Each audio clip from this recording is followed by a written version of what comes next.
Commissioners Work Session meeting. The meeting is being recorded. Everything that you say in this meeting is public record.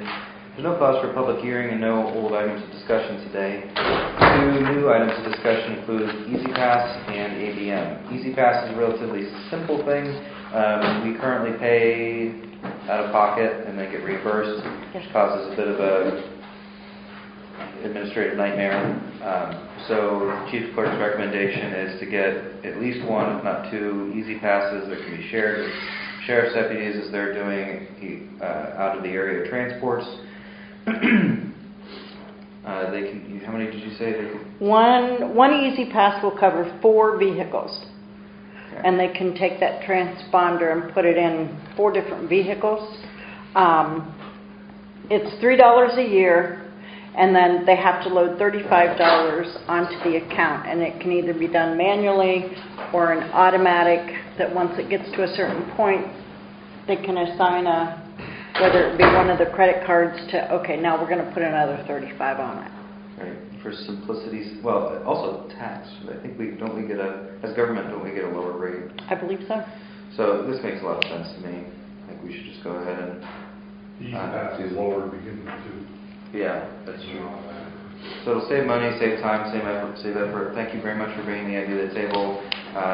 We're in favor of at least one, right?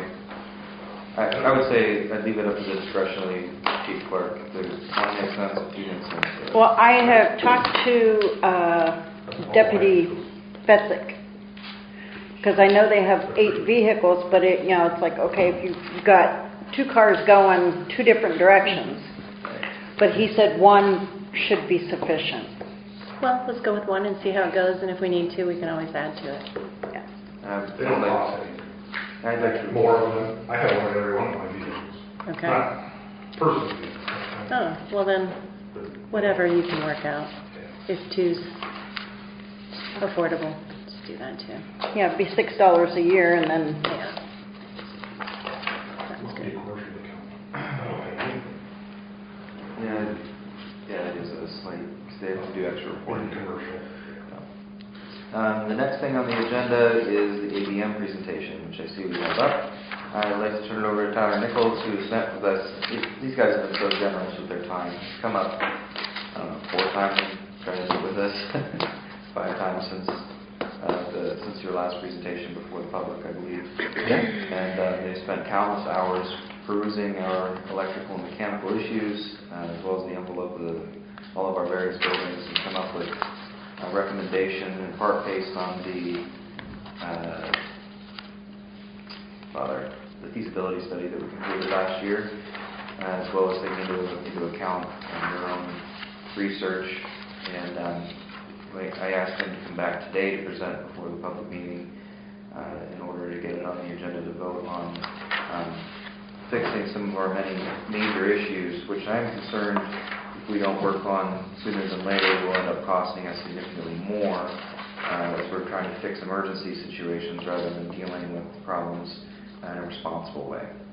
So with that, why don't I turn it over to Tyler? Yeah, thank you very much. Do you prefer I stay seated or stand, or what works best? I think most of the important stuff is going to be up on the screen up there. So it's sort of a general overview of today's discussion. I did want to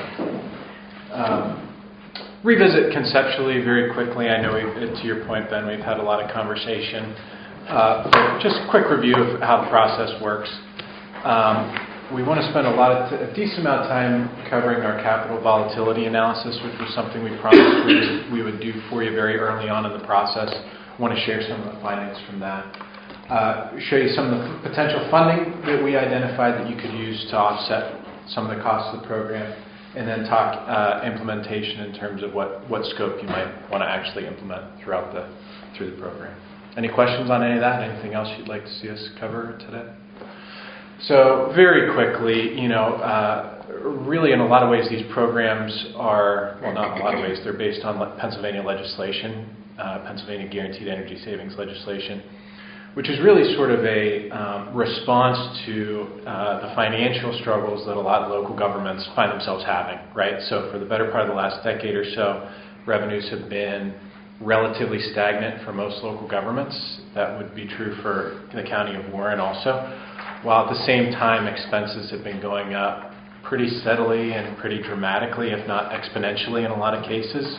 Pension costs, unfunded state mandates, things like the voting machines coming down on you, all those sorts of things, basically adding to the discrepancy between your expenses and your revenues. The state of Pennsylvania created this legislation as a way to help offset a lot of the costs of upgrading facilities, addressing a lot of deferred capital and maintenance investment, and really just get facilities back up to par. Any questions on that? So our capital volatility analysis, as I said, this is something we spent a lot of time talking about on the front end conceptually. Really the reason for it is to inventory the assets throughout the county, just to create an accurate list of all the different systems that you have in all your different facilities. Provide a condition assessment of those assets with a corresponding dollar value.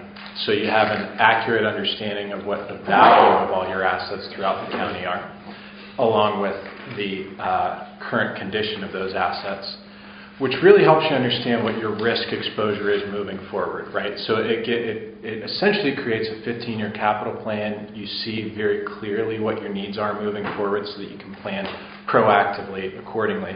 And our experience has been that understanding those results from that capital volatility analysis usually has a pretty dramatic influence on the program you want to put in place, because you have a lot better understanding of what needs are coming at you. So I'm actually going to turn it over to our senior project developer, Pete. He's been on site, I'm not sure how many days he's spent on site over the last 3 months. 10 weeks, something like that. Been his second home for sure. Yeah. So I think he's probably better qualified to talk through some of the pictures. I think we operate under the old premise that a picture's worth 1,000 words, and we got something like 36 pictures. So hopefully this tells a story. Hopefully it doesn't talk that long. Yeah. So part of the original catalyst for this program was the situation at the courthouse, where you've got a historic property that's, at least cosmetically, it's in bad shape. And in some cases, those cosmetic problems become bigger issues if you don't deal with them. But these photos here show kind of, if you haven't been up on the roof, they show how bad things are getting close up. A lot of this painted work is already corroding because it's metal underneath there. It's not woodwork, it's metal. So you've got a situation where much of this material could start to fail, in which case some of it has failed. Much more could fail if you don't do something to correct that issue soon. Obviously, it's also an eyesore to the community, which is not a good place to be. To be clear, when you say it failed, it means water's getting in the building. Yes, exactly. Water's getting in the building, and water's also affecting these external elements that are not being maintained due to budget constraints, perhaps. So, and this is throughout the whole courthouse. This is a close-up of part of the lintel. This also can start to lead to much more serious failure. What you're seeing here in the upper middle portion of the brick is you're seeing where the pointing in between the bricks is starting to fail, the mortar. And what happens then is when that starts to fail, the water will go this way into the building. And then, as you say, Ben, it'll start to affect interior systems as well. So that's an issue, obviously. And generally, we refer to all of those as envelope, the outside of the building affecting what's going on inside. It's hard to see, but in the upper middle there, the downspout is literally disconnected. Obviously, downspout is there for a reason. It's meant to carry water safely away from the building and not allow it to impact the structure. But what happens when they fail is the water would tend to pool up against the building, not be carried away correctly, and then you start to run into major issues, because that water at the ground level will now go down and start to seep in through the basement levels. As well as if the water is like, let me just back up, when it's raining, in fact we were here one day, it was pouring rain, and it was coming out of the downspout where it's broken up there and running down the side of the building, so that obviously is not a good situation either. So, this is all this is all as a result of that. This is... Right out here. I'm sorry? It's right out here. Yeah, it's right outside here. They call it we call it the plaza deck. I'm not sure how you refer to it. It basically covers part of the boiler room that was put in subsequent to the original development of this historic property. But again, this is basically, even though it's concrete, it's still roofing, so it represents a point of failure where water can start to get into your expensive machinery room there. Plus, it's an eyesore, and I know one of the other things we talked about is that you have a bicentennial coming up, and would like things to look a bit better. Again, here you could see the lower portion of the doors is starting to fail. These are beautiful, beautiful historic pieces that you don't want to lose. I think these can be saved, but it needs to be done soon. And it's maybe difficult to tell here, but there's also the stone portions of the steps are starting to fail too, where water's getting in.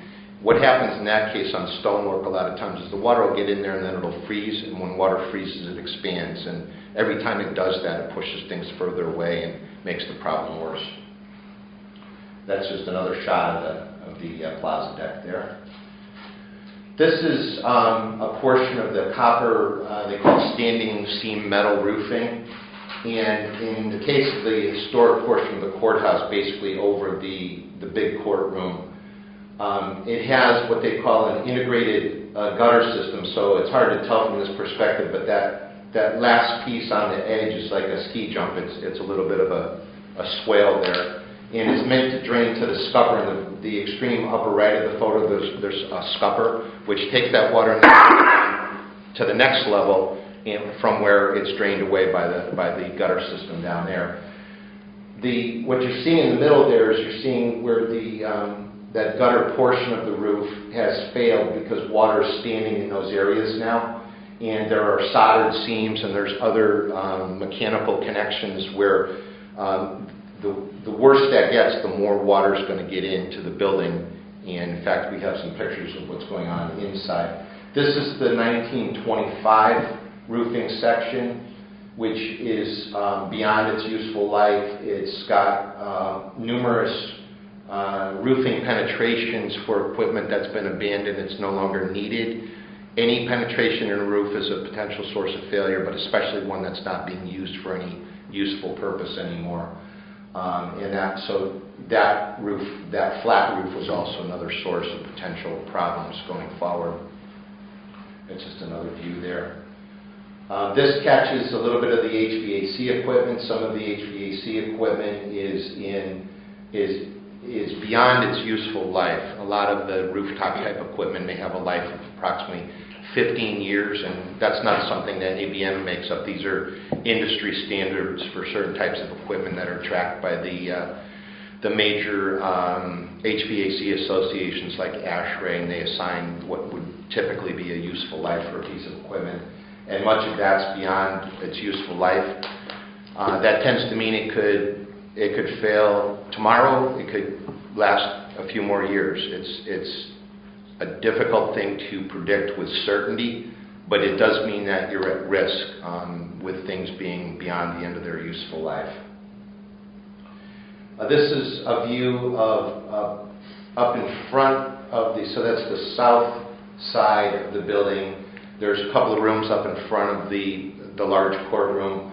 The ceiling, I know this space is not used for anything other than records right now, but the ceiling failure is an indication that moisture is getting in, and there are places up above this where there are leaks in the roof that are now being collected in kind of a temporary rigged pan and then drained outside the building. Again, that's a total Band-Aid. It's very difficult to continue in that fashion. Here is a picture of a crack in the beautifully restored courtroom, which is now starting to show some signs of potential failure given the water that's intruding from above. I know you guys spent a lot of money on that courtroom not too long ago. It's absolutely gorgeous, and I think the last thing you want to do is hurt that investment. It's a beautiful a thing for the community to have that courtroom, and it would be a shame to see that be affected by the envelope failures up above there. This is hard to see, but there's a black section right here. This is right along the middle under that beam is a bladder that was put in when I showed you those scuppers and gutters up above where they failed. That water is now coming into the building, and as a stopgap measure, they put this bladder in place to collect that water and drain it away through the white pipes that you see there. Again, obviously not an ideal situation. It's working for now, but it's triage. This is the patient is in the field and is down, and we're trying to make sure that it doesn't die. So that's another view of the bladder there. So all this water is actually coming into the building, and now it's got to be drained away. And this is directly above the courtroom. If you're not familiar with the area, it's directly above the historic courtroom. This is more of the HVAC that is beyond end of life. These units happen to serve the prison, and this is what they call condensers. It's part of the air conditioning side of the HVAC. In the prison or the jail facility, you basically have a legal responsibility to maintain certain comfort standards for the prisoners because they have no choice. They're stuck there. And if this type of equipment fails, you could lose one of the dorms, you could lose one of the cell blocks, that sort of thing. So it could become an issue because then you have to move that population and figure out what to do with them while you fix it. The backup's Joe's house, by the way. I'm sorry? Joe's house is the backup. Oh, okay, yeah. Is that over there?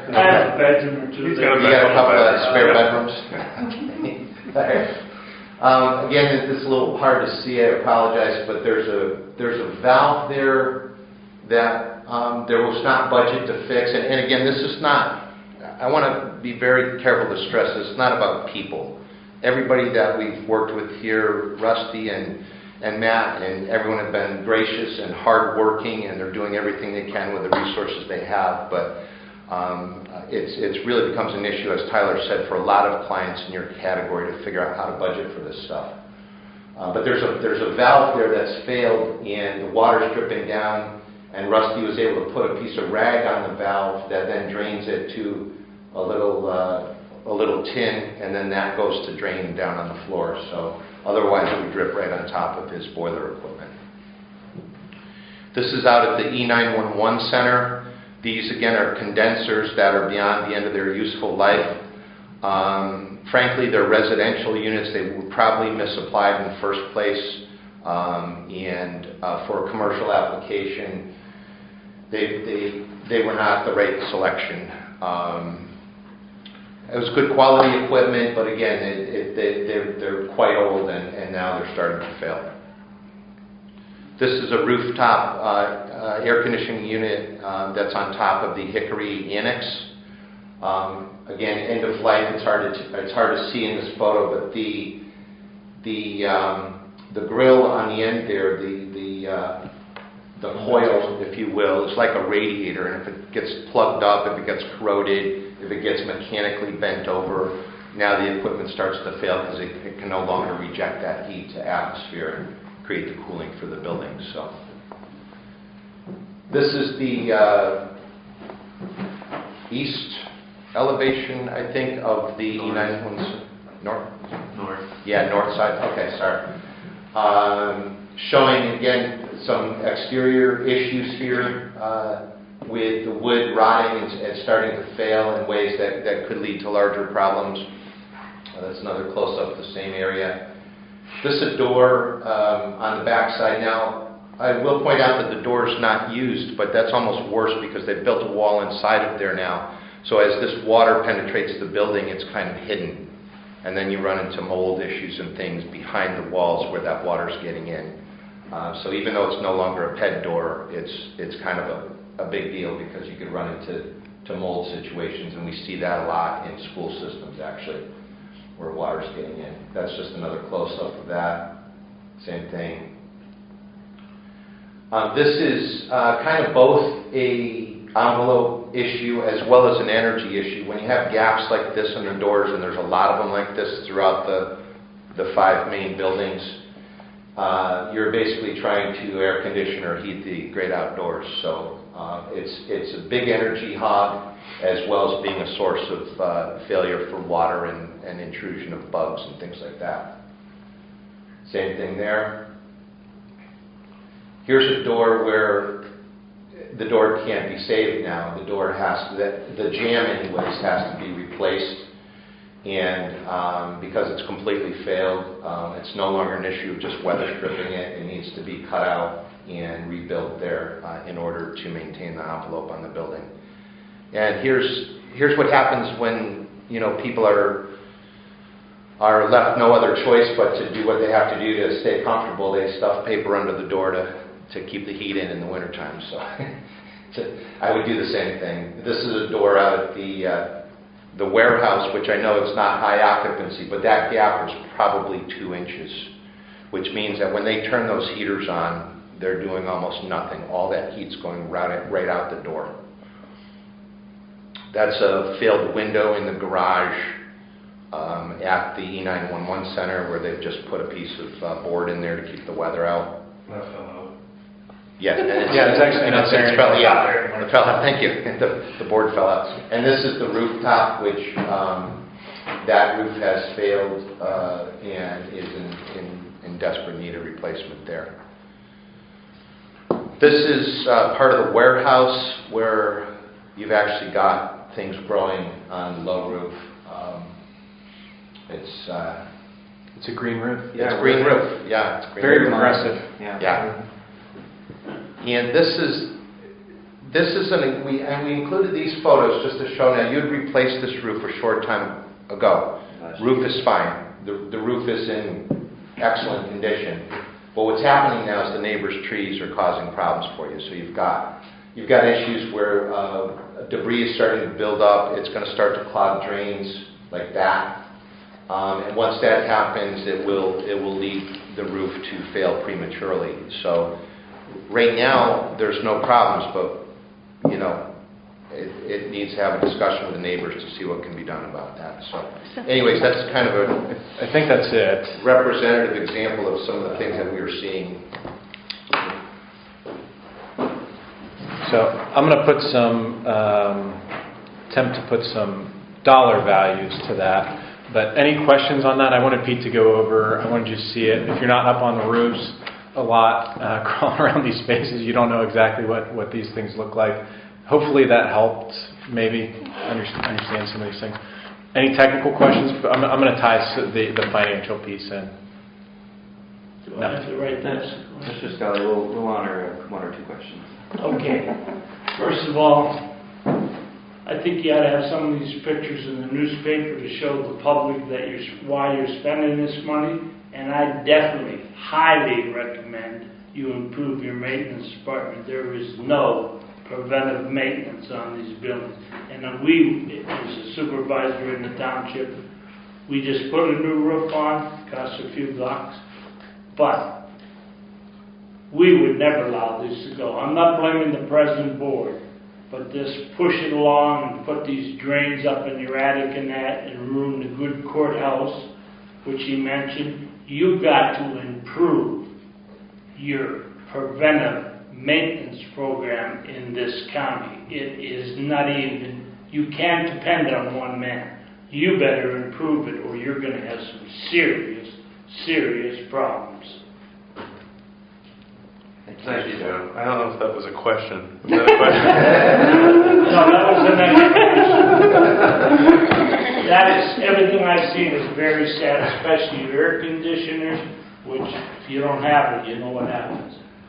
And these should be in the paper and the public should see that you're not wasting taxpayers' money to preserve the county. But one meeting the paper hasn't been at in like 3 years. Yeah, I mean, if I may, and maybe this is a little out of order, what I would say to that end is, Band-Aids work, but they work for short periods of time. And I'm not willing to say that to Pete's point, that anybody in your maintenance department has been anything but very, very diligent in doing what they can with the money that they have to work with.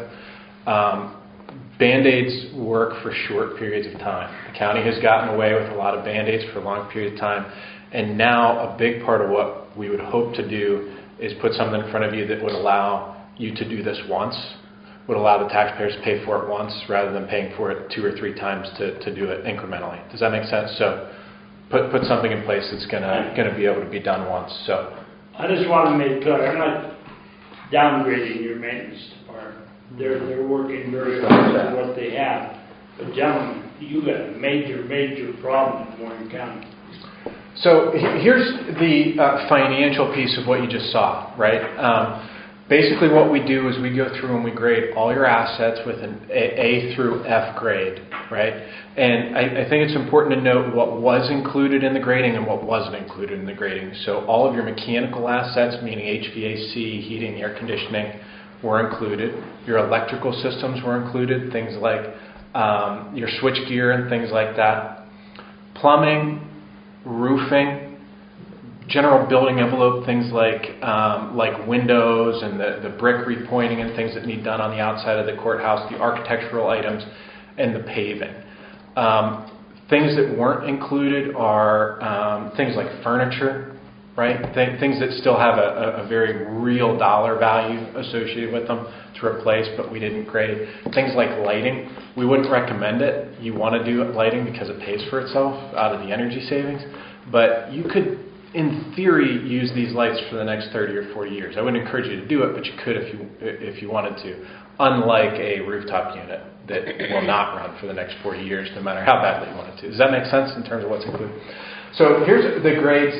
This is based in part on Pete's input and decades of experience. It's based in part on bringing a lot of industry experts. We brought roofing specialists in, HVAC specialists in, so a lot of third party. But also I want to make the point that we ran all of these grades past the maintenance department. So Matt and Rusty have seen these grades. They agree with these grades. They actually tweaked some of them, and we allowed them to do that because ultimately we all need to be on the same page in terms of the assessment here. So 40% of the assets in those categories are A or B. Basically, that means A is new, B means there's a lot of remaining useful life here. If this piece of equipment is maintained, you have a lot of useful life remaining. The F's and the B's, F's are failed. As they sit right now, they are not operating the way that they're intended to be operating, like a roof that has major water infiltration coming down into the building would be an F grade. It's failed. It's not doing what it's supposed to do. A D would be failure is imminent. You could choose to invest a major amount of money in repairing that, but really you're just not going to get a lot of life left. The C's are that area where you can potentially repair and not necessarily replace, but my only point to you there would be things degrade much quicker in the last 5 years of life than in the first. Does that make sense? So when things start failing, they don't fail linearly, they fail exponentially. Does that make sense? So the really concerning thing, we put a dollar value to all this. Basically what we found is in the next 15 years in those categories, the county has over $11 million worth of needs. I think in a lot of ways that's maybe not incredibly alarming, although the current level of capital funding allocated by the county would not address that level of need. So I think that's important to note. The really concerning number here is the 6.4 in the next 5 years. So when you look at the useful life and when these things are going to start failing, getting through the next 5 years is going to be a huge undertaking for the county. There's over $6.5 million worth of needs. The current level of funding doesn't really scratch the surface there. So the big question is, how do we get from today to year 6? Does that make sense? In terms of funding strategy, a lot of these things we've been talking about for a very long time. Energy savings, obviously when you do an LED lighting retrofit or you put in new HVAC equipment, you pick up efficiencies and you generate a lot of energy savings. Maintenance is the same, right? Instead of repairing old equipment, you're basically spending good money on bad equipment. Stop spending good money on bad equipment, replace it with new equipment and maintain it, your repair budget will go down dramatically. Operational savings, the same thing. We identified a handful of different things that we could do. We worked with the IT department to develop a bit of a printer consolidation plan where we can get rid of some of the personal printers that are sitting on some of the desks, generate like $7,000 a year in savings. Really pretty incredible when you think about it. We helped the county, worked with Eric to help get a new electric rate put in place, locked in a new electric contract that's going to dramatically reduce what you're paying for your utilities. And then the biggest really funding source here is the capital cost avoidance. So you're going to spend that 6.5 over the next 5 years. When you spend it, how you spend it, that's completely up to the county, right? So you can spend it on your terms, proactively, getting out in front of a lot of these issues. And economies of scale are working for you. Scheduling is working for you. You get a lot for your money. The other option is you do it reactively on an emergency basis, piecemeal, and you lose all those efficiencies, right? Does that make sense when I say that? So we put together 3 different options. These are ultimately, I should say this, and I should have said it before I clicked to this slide probably. The ultimate scope is entirely up to the county. Getting the savings and the scope of work to balance in a way that makes sense can be a time-intensive endeavor, but we would encourage you that if you don't see an option up here that you want, and you want to work together to put the right scope together, we can absolutely do it. What we decided to do was put together 3 different scopes that we thought kind of represented 3 different potential strategies you could take. And it's completely up to you if you choose one of these 3 or if you make your own. Does that make sense? So the first would be what we have labeled our comprehensive scope of work. This would be if we were to address the vast majority of those needs upfront through this program to mitigate your risk moving forward, reduce that amount of capital that you would need to invest over the next 5 years, put you in a position where you're going to be relatively trouble-free for the next 5 years. What would that look like? It would be this scope of work. Countywide HVAC replacements throughout all of the facilities. The comprehensive restoration of the courthouse, that would include everything in the feasibility study as well as a number of things that weren't identified as part of that study. Roofing, gutter repair, replacing those downspouts, repairing the brick and restoring the boiler roof. Installing new jail cell doors, which I know has been a project that's been on the table for some time now. Comprehensive restoration at the Rouse. We actually would relocate a wall over at Hickory Street to improve security for the judge and tenants. Kitchen upgrades, record storage improvement. This is a better utilization of a lot of the current record storage, putting in better shelving that moves and collapses to make the most of the spaces. Let's see, warehouse roof replacement, and then the rest is really all the energy saving measures. The cold plasma ionization is basically it sanitizes the air coming into the building, allows us to minimize the amount of outside air you bring in. Means you're not heating and cooling really hot or really cold air. You can reuse a lot of the air and not have to temper it as much. Steam trap repair, LED lighting retrofits, as well as we included an option to put color-changing LEDs on the front of the courthouse there for different holiday celebrations, things like 4th of July and things like that. Building envelope improvements, which is sealing up all doors and windows, things like that. Water conservation, which is a great payback, especially over at the jail, and then controlling plug load, which is basically making sure that phantom power, things aren't drawing power when they're not being used. Does that make sense as sort of a potential scope? Mm-hmm. The second option we call base plus risk mitigation. Really the point here would be to capitalize as many energy savings things as we possibly could while also addressing sort of the most pressing, highly capital intensive items. So rather than saying we're not going to address things that are heavy capital, we're only going to do those things that give us great payback, we kind of put a blended approach here to mitigate some of that risk moving forward so you weren't left with that $6 million worth of needs over the next 5 years.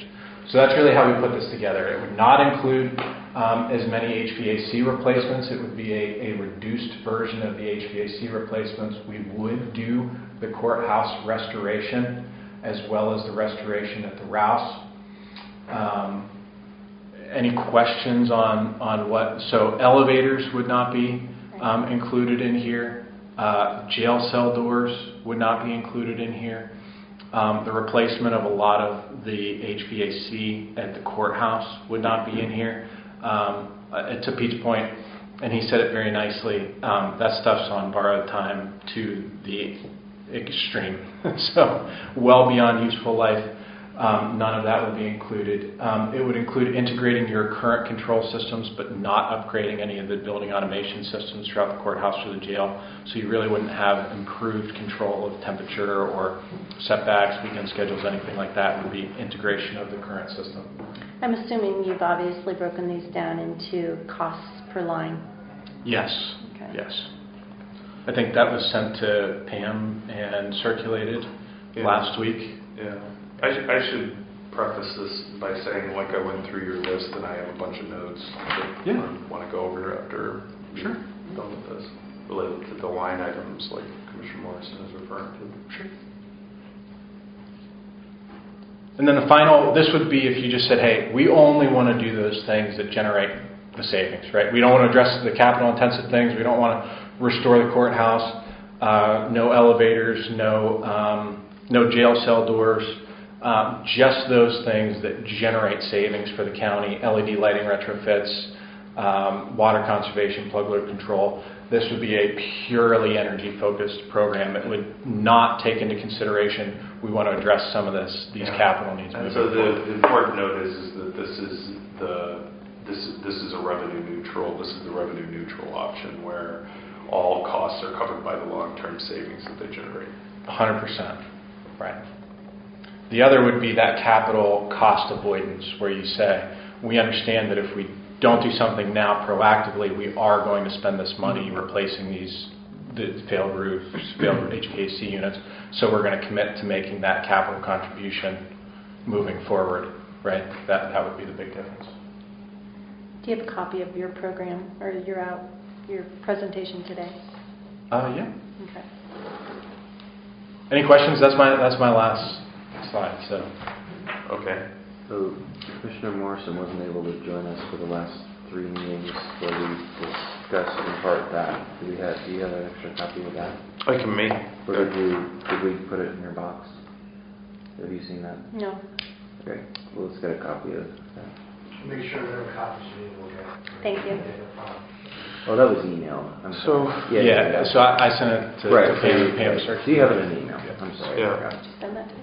Yeah. Yeah. I sent it to the commissioners, which automatically goes to all three. Yeah. So since we met the last time, I've gone through this list a couple of times to try to think about how I feel about all of this, just because my goal is to do 2 things, basically to mitigate the risk to the county, generally speaking, and then the second is to mitigate the costs, associated with that risk, just because and I tried to be as honest with myself as I could be about some of the stuff, because there's things in here that I want, but wanting something and needing it are 2 different things.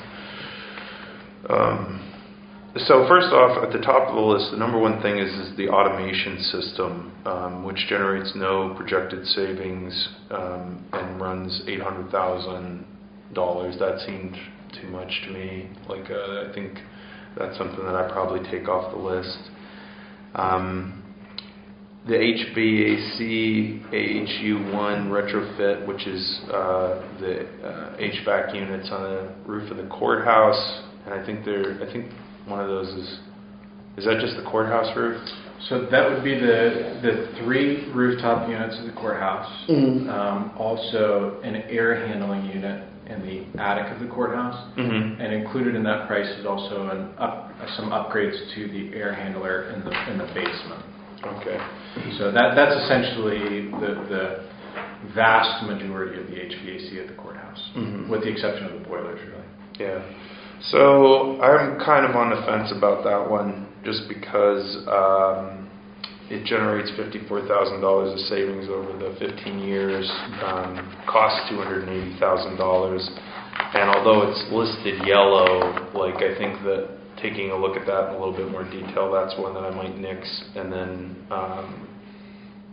either reallocate some of that as maybe a contingency in the chance that something happens in the next 5 years. So I try to be as honest with myself about the architectural bit, just because I've been the one that's kind of been driving this whole renovation of the courthouse for next year, and I'm kind of at the point where,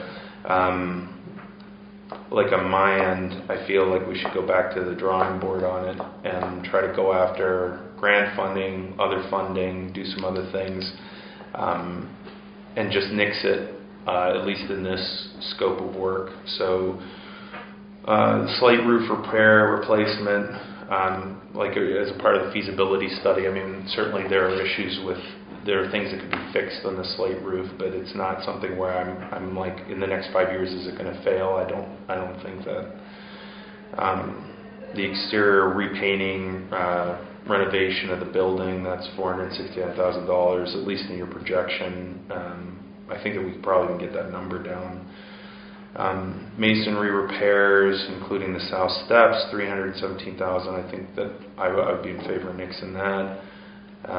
The roof replaced for the 1925 edition, that's $313,000. I think that I'd like to have other quotes or have some other work done on that to take a look at it to determine what state it's in, aside from your evaluation. Replace the metal roof with mod. Again, this is the metal roof section over the courthouse, the 5 areas or whatever. Correct. That's $485,000. I don't think that the roof is going to fail in the next 5 years, so I'd like to take a look at that too to determine if we'd include that. And then down to the E911, the couple of items related to the woodwork and repair of the E911 building, which amounts to about $80,000. I think that's something that we'd want to work with the Rouse on and maybe hold off on, because it's not something that building's going to keel over if that's not done in the next 5 years. Finally, the garage roof. You have that at $313,000. I think that's something that we need to wait to see how things go this year, both with the fund for the repair of the building for a recycling program. And then I also question the cost of $313,000. I could have swore there was a quote in my father's office that He's scared that's the warehouse, not the garage. Right? I know. Yes. You said garage.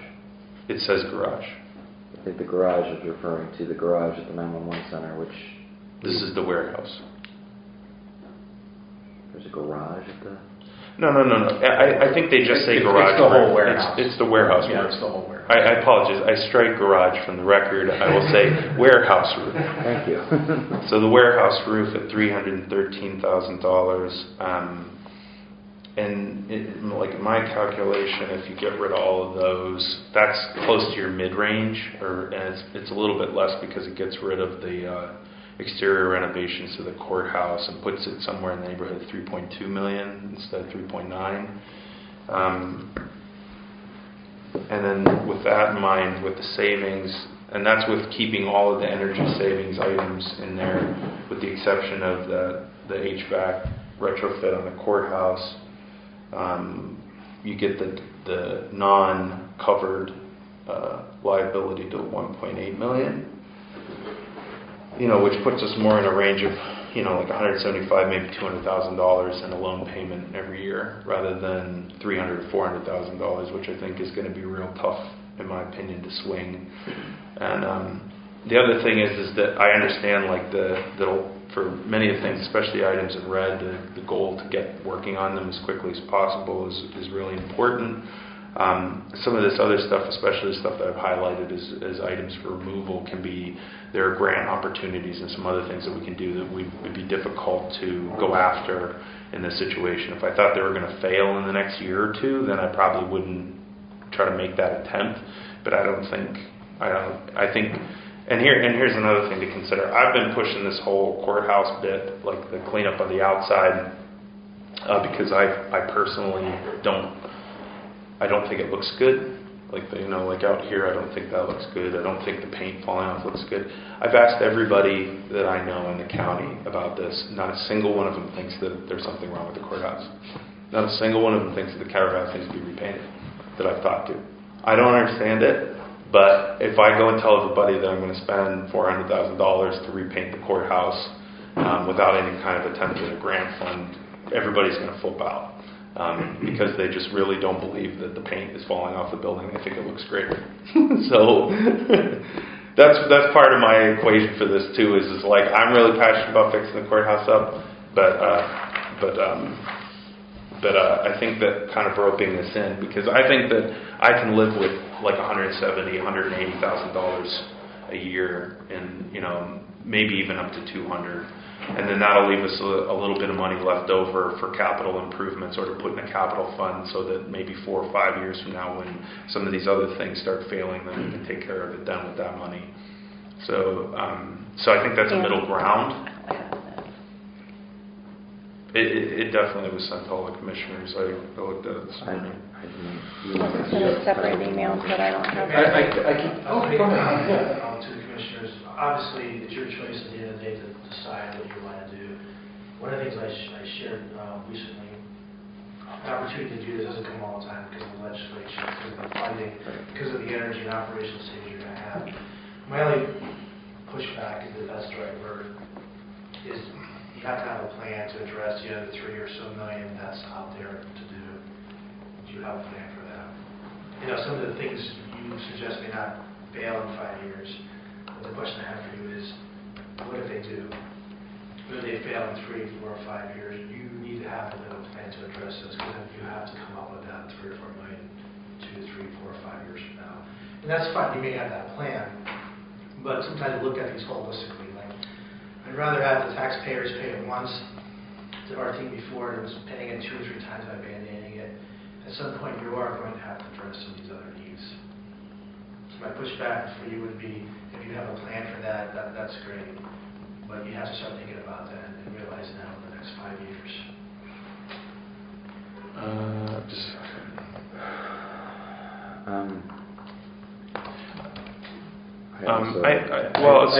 Like as an example, like at the last meeting, Eric Hearn talked about, oh, you guys can't handle another year like this year, and I understand that kind of interest and kind of panicking over this was one. Panicking over. We spent some $150,000 to $200,000 upgrading HVAC units. So that generally is what we spend on capital expenses, like taking care of these things in a given year. I mean, he might think it's a lot. That's what we spend. So my big thing is with if we do it this way. I have that. November 29th. There's the numbers. It's in there somewhere. I get a lot of emails from nowhere.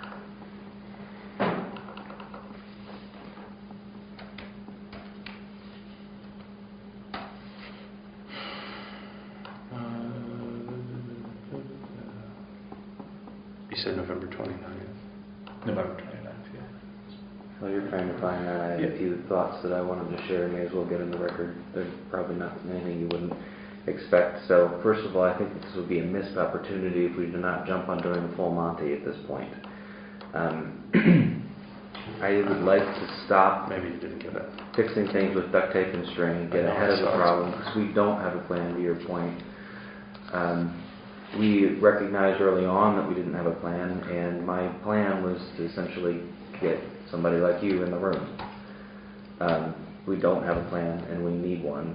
This is the only viable way that I can see to deal with the issue if we don't do it now. I also don't want to be, I would like to nitpick on that list, but I'm not so arrogant as to think that I know more than you as engineers and professionals as to what needs to be done. If you give it an F or a D or C rating, I'm not going to be able to argue with that. I'm not an engineer. So I'm not saying that we shouldn't get a second opinion necessarily, but I'm not going to be the one that goes through and decides what does and does not need to be done. Lastly, I wanted it to be completely managed all at once. You guys, from every county that I've talked to, every school district that I've seen recommendations, For you project manage things very well, and I don't think that we have the capability in-house or the time and attention needed to project manage a multi-million-dollar project. So I'd like to get everything done by you up front, or perhaps a similar ESCO if absolutely needed. But I know that we can't do it. And I think that if we miss this opportunity, it will cost us more down the road. To your point about risk mitigation, if we don't do it now, we will continue to get kicked in the teeth every year with unforeseen, unplanned, and unbudgeted capital needs. So I'm in favor of the full $5.7 project. I'm not saying that something couldn't come out of there, but I certainly err towards getting the job done so that the next Board of Commissioners can't look back on us and say we kicked the can down the road. So a couple of This things. says 6.1 million. That's total identified here. So the way to read this would be Everything in white is... everything in white would also add up here. So this is every measure. The red is what makes up the base program. The red and the yellow is what makes up the base plus risk mitigation. And then the red plus yellow plus green would make up the comprehensive. So those would be the three options. The only other thing I would say here is when you add up your savings, this is energy savings only. So, and in one sense, I apologize it's represented that way because the repair should probably be next to it. But take, for example, like the HVAC at the courthouse. Mm-hmm. Replacing those rooftop units generates the $55,000 in energy savings, but it actually generates a lot more than that in repair savings. So we can, like I said, we can dive into that, and that's no problem. I mean, this is the point. It should be the program that you want to implement. But there are more savings tied to that measure than what you see right there. Does that make sense? Yeah. So I would just, like, on one like that, I would just say, let's take a peek at what the operational savings and make sure that we don't give up too much there. That's not that's not a huge enough one where I would say that we can't include it. I guess what I'm saying is I'm trying to be as stingy with everything as possible. Sure. And I would say that what I'm proposing still addresses all the major HVAC and redlined items on the list, you know, as far as like things that are considered emergency needs, including the jail elevators and what was the other one? Oh, the locking systems, which are also included on that list. It just ditches all of the stuff that I consider cosmetic, which is... But there's not a single cosmetic thing that will not eventually cause more than a cosmetic problem. You can say that about every single thing in the county.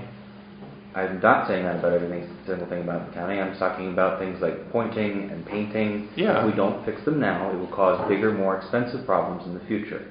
So to save future money, we need to spend the money now. I disagree with you. I think that there are ways to sit and plan and work through those things in order to get them done without having to borrow money to do it. You know, and you know, I mean, my thing is too is that, you know, and with all due respect to the gentleman here, they're here to do a project. The bigger the project, the more money they make. Fine, and get a second opinion. Well, I'm just saying that we can take those off the table, and it's not going to. I mean, the courthouse is not going to keel over in the next year. And then how will you finance it? Well, we can't get grant funding with it under this system, so even if we wanted to get grant funding to do it, we couldn't do it. What's the maximum amount of grant funding you can get to do like repointing and stuff? Well, is there a time frame on this? Is this going to expire? Well, I mean, basically, we in order to get it started, we need to start working on it now. Like, you know. So some of that, to answer your question, is some of the things are weather related. If you go outside, you want to start. I know, I understand some that. are equipment ordering, air conditioning for the prison. You don't want to wait for that. But to Jeff's point, Yeah. he's saying that there's potential to maybe resolve some of these issues without going this Sure. route. Absolutely. So my question is does this expire? I realize that maybe the cost will change, you know, given over time there may be more. I think the answer is yes. Not that this can't be pushed back a couple weeks or something, but in the sense that if you don't take it all in one package, we miss the opportunity to get all of these things. And I'll add something. I'm sorry. I was going to add. Go ahead. the delay on it, there's about $70,000 in pure savings that you're already paying to your utility company. So every month you delay those savings that are going to utility that you could reinvest into the county. So there's opportunity loss, there's costs you're paying that you could reinvest somewhere else, as well as the operations. Yeah, I think to answer what I perceive to be your question directly is ABM, if you came in 2 months and said we want to do this, would not say, no, sorry, too late, right? I think costs go up, not down over Right. time. Labor costs Right. are labor's in an all-time shortage, so costs are going up pretty dramatically. Continue Things to like deteriorate. that. So. The other point, actually, that's a very insightful point. So a lot of these things are failing. So take the roof, for example. At least sections of it are failed, and it's going to get worse. So costs will go up. The worse things get and the more damage is done, the more expensive it will be to do. So I think that is real. The other big thing, and this is really big, is the economies of scale. So when you have crews here doing one roof and you say, well, let's just do, say, 3 roofs. Or the best example is actually this HVAC example, not to keep going back to it. But when we originally had that quoted, we had it quoted as each unit. So if you just say, hey, we'll just repair them or replace them, as they fail, basically you mobilize a company to come down with that unit, so you pay transportation on that unit, and then you have a crane here to set one unit, which comes at a cost. The economies of scale to have one mobilization charge and one crane charge to do 5 different units, you get, it's something like 30 or 40% cost savings on that measure versus if you do them all individually. So I think that was a long-winded answer to your question. Does that help? The other would be interest, right? So if you finance it at, I think the rates right now. We're looking at a lease right now. From a lease standpoint, if the interest rate goes up, which you know the Fed's going to do, but if it goes up, then that's the risk that you take as well, whatever that cost increase from that aspect. So we saw 3 different proposals. Yeah. The one was revenue neutral, correct? The 1.4. Yeah. And what you're saying is basically that is something that you'd rather consider. No, what I'm saying is a middle between all of them to some degree, and being picky about which ones are included and which ones aren't. The exterior renovations of the building are important, but I can't say that there aren't other ways to do it. Right. With those other things, I agree. Like they generate savings, they generate energy savings. They are failing. I think that by what I'm proposing here is a good middle ground, and then it takes care of the real major necessities, because with some of those items, especially with the stuff related to the jail, if it fails, we're going to have major problems on our hand. So did you include the elevators? Yeah. Okay. So the elevators are in there and the locking systems are in there, which I think are the 2 biggest things, at least as far as the jail goes. The rest of the stuff, and especially the roof repairs, I would rather borrow above and beyond the 1.4, and have a payment somewhere in the neighborhood of 175, maybe 200, with the idea that we have 100, maybe 200 left over in order to do things on an as-needed basis, and maybe do, and then match that with other funding, whether it be grant funding, foundation funding, in order to do some of the other things that are perhaps a bit more cosmetic, and limit the level of debt that we're going to incur as a result of the project. Okay. What we can do is, if you like, after this meeting's over, we can pick through some of those items, try to rebalance a program, if that's what you're asking us to do. That's the consensus here. I don't know if that is or is not. We don't mind doing that. Obviously, it's your program. We want to make sure you understand what the risks are, that's all. So these things we feel should be replaced. You don't have to feel that way. That's fine. We have no problem going back to the exercise a little bit. If you want this afternoon, we can do that. We can probably have this done this afternoon. Well, I can send everybody the stuff that I outlined, like in my reasoning for that, so that you have it, and then and then that'll at least be my perspective on it. I think that generally speaking, this is a really good program. That's the reason that we initiated it in the first place. I just want to try to minimize, shrink, constrain what's being proposed in order to get it in a place that I think. Have these costs been considered for our budget for next year? They're offset. The way the program works, They're in 2020.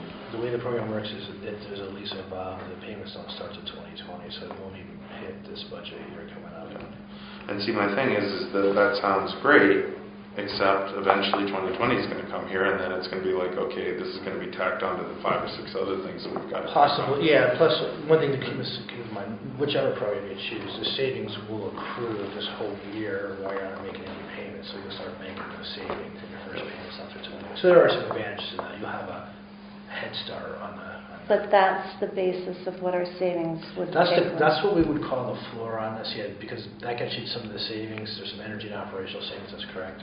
And then from there, the other capital items. The savings grow with the other, so with every program, the savings increase because you're addressing a lot more of those assets that are beyond useful life. So, like for example, the HVAC, right? So here, that was not included in the base program. It was included in that middle of the road program. Your savings go up dramatically. So, like on a measure like that, you could think of that as not being 100% free, but it's an opportunity to get maybe 50 cents on the dollar to replace that unit, right? Does that make sense? Yeah, so 1.4 is not the maximum amount of savings we can identify. It's the maximum of completely budget neutral. So your savings increase with every program. Use that HVAC example. Again, the question is, do you want a 50% discount to replace that now through the savings, or do you just want to replace it at 100% cost down the road? And that's a valid point. So part of the middle grounds are you are going to get 50 cents on a dollar on some of these. So this depends on your perspective and how you want to budget. Well, I would like to see your presentation. I'd like to have it on paper. Sure. I'd like to look at this myself. I'd like to look at what the figures are and do my own analysis of this. I'm certainly not prepared to make a decision come Wednesday. That is why we'd asked everybody to come to meetings. Well, it would have been helpful to have all of the information via email that I haven't received. Then come to the meetings. Ben, there's been reasons why I haven't been at the meetings. And has Jeff been at every meeting? Yeah. But you've received emails that I've not received. And that I've not been kept in the loop. Would you like to spend some time afterwards? I have no problem doing that as well in the house.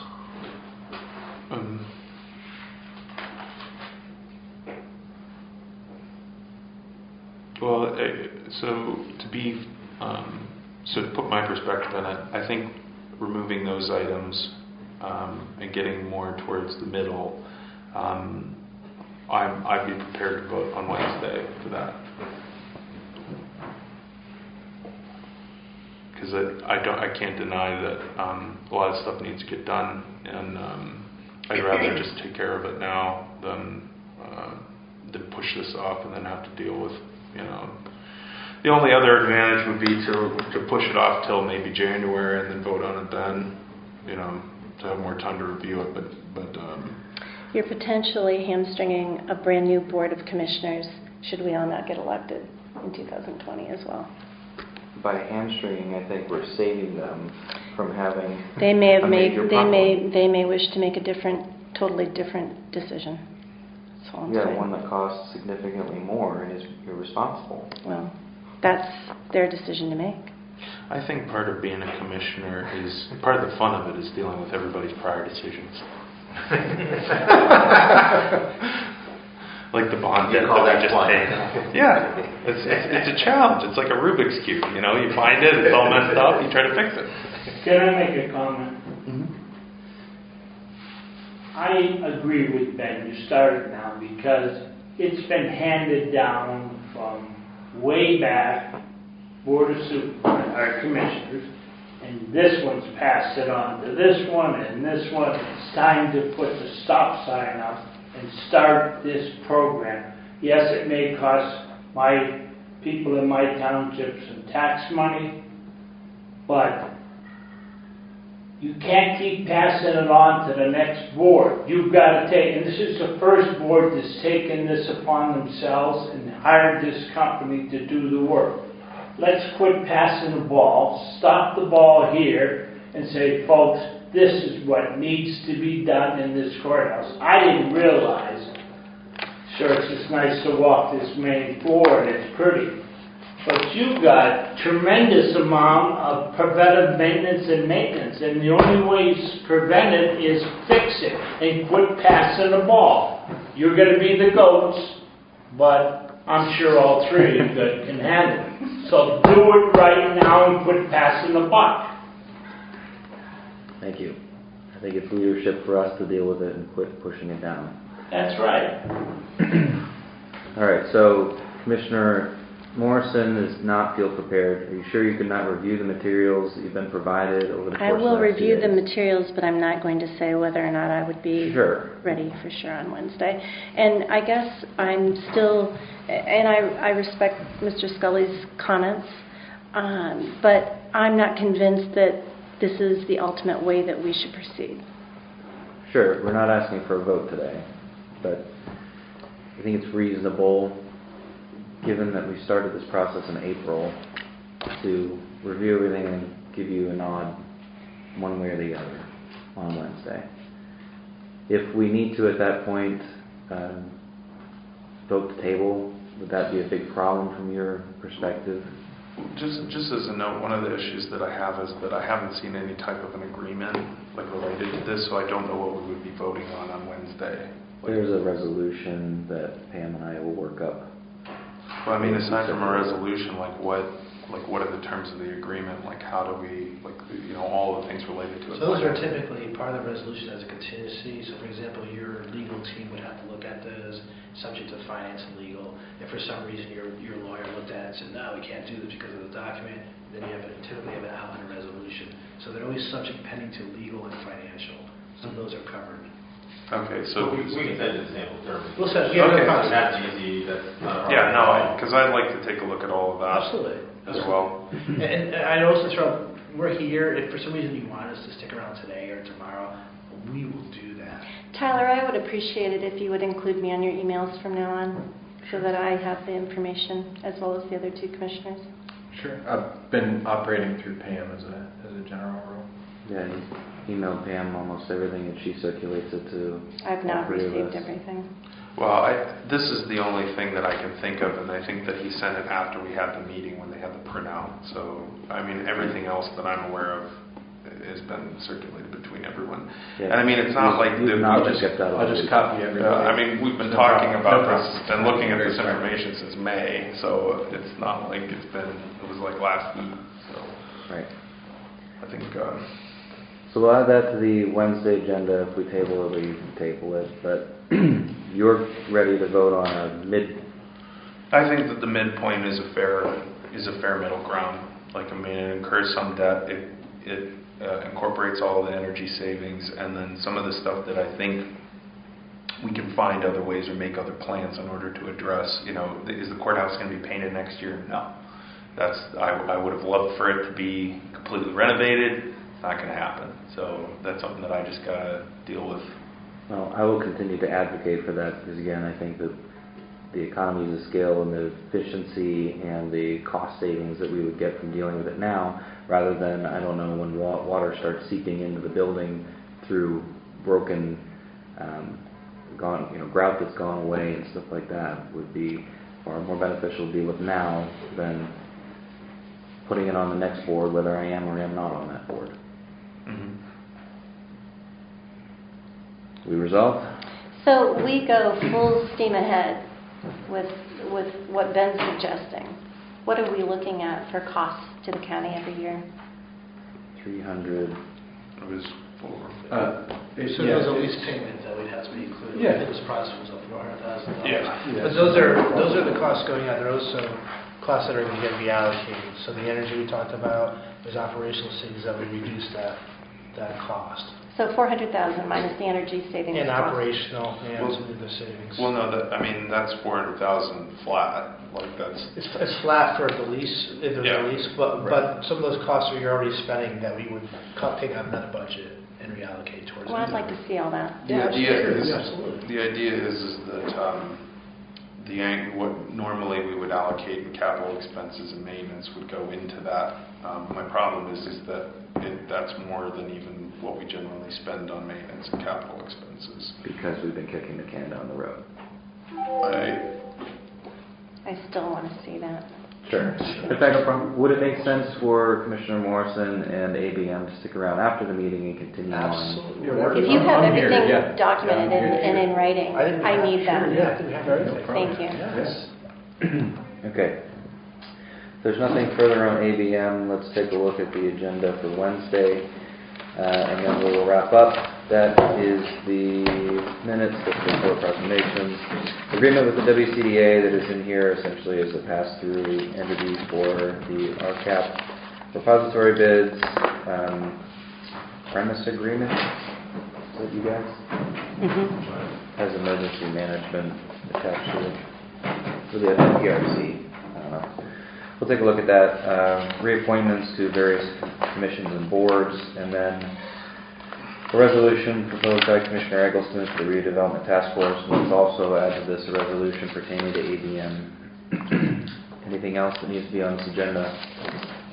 One proclamation that comes to mind is one that Commissioner Morrison said you would write regarding the girls' volleyball. She has it. That's still, you have it? Okay. And the Christmas one, if you want to pass the Christmas one. Obviously, speaking as a person of faith, I want to pass it, but from a First Amendment jurisprudence perspective, we would have a problem passing that. The ACLU could sue us for that. And I have not found anything to tone it down, to make it not what it is. It's either Christmas or not. There's no middle Christmas. Yeah. The thing Yeah, that but blows there's my mind. proselytizing and there's not. I was driving through Elk County in Ridgeway, and they have Santa Claus, a big giant Santa Claus cutout, and they have a creche on the front lawn. I thought you could get away with that. The Supreme Court has ruled that is acceptable. But you can't pass a resolution or a proclamation or something? You can, just not as it's currently worded. We would have to work on something. So you want to nix that for this year? I would do it, but only if Ben dresses like Santa Claus at the meeting. I refuse to do that. I recommend you're correct. It's Christmas, gentlemen. It's for kids. Do not ruin another holiday and take a chance and gamble on. And I'm a Christian myself. But I don't care if you're a Christian or you're not, or an atheist. It's Christmas. Christmas is meant for kids. Put a smile on the youth of this county. Take a chance. I don't think there's anybody in the county that would condemn you for making it a holiday for all religions and all beliefs. Couldn't we do like a multicultural gag. proclamation? Put a sign up saying Merry Christmas and I mean, I took various Christmas proclamations, whether it be from, the president, back from Abraham to the current, and took out the less religious and tried to make one. Pam, you haven't figured out a way to fix all of our cultural differences? No. Jeez, I thought that was in your job description. All right, I will take a look at the proclamation with you. How about that? Anything else that needs to be added to the agenda? Very good. Stand adjourned.